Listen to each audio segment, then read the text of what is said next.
a stately old home built at the turn of the century. It had an outmoded old kitchen that they wanted to remodel, keeping the feel of the period, but making it functional for today. Well, I grew up a couple of miles from here, and one of my best friends his parents had a house, and it was designed by a very famous architect, John Hudson Thomas. And as it turned out, that house and this house were both designed by Hudson Thomas. I fell in love with the woodwork and the overall design of the house, and that's essentially what made me fall in love with the house. Both John and Miriam were happy with every room except the kitchen. It was not a very warm kitchen. It was white cabinets and a lot of stainless steel and gray corian, which was a very cold look. The design was very modern, and this is a very old home, so we knew that we'd want something that fit in with the rest of the house. But with 3 small children, the disruption of a remodel wasn't feasible. So they waited 7 long years until just the right moment when they met designer Ken Burghardt. This was the butler's pantry. Since original Craftsman kitchens were built for service only, their designer had to come up with tricks to make a contemporary kitchen look old.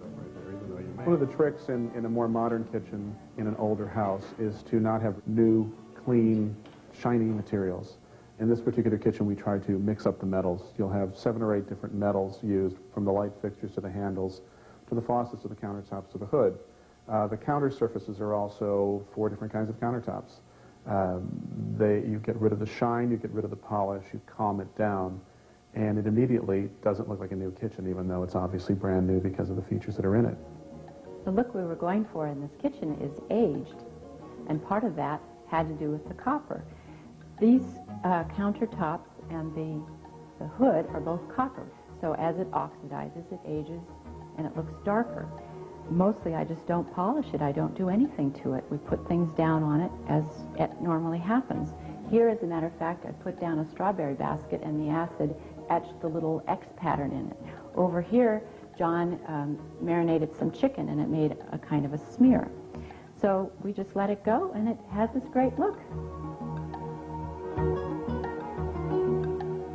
Try to find a historic material that would be consistent with the rest of the house that's perhaps not used as much in kitchens. We settled on the slate because of the multicolor aspect of it, where we could pull out a lot of different things in the kitchen, but also because of this texture of it that was a little bit different. It's not a granite, it's not a marble, it's a little different, and it worked really well in this setting. We were actually quite surprised with the durability of the stone. We did some tests before we recommended using it, and we couldn't burn it, we couldn't stain it, we could get some surface scratches in it. You really had to cut on it to get those scratches, but you could take it out with a little steel wool. Actually, a lot of times we could put oil and it would hide most of it. It was actually quite durable.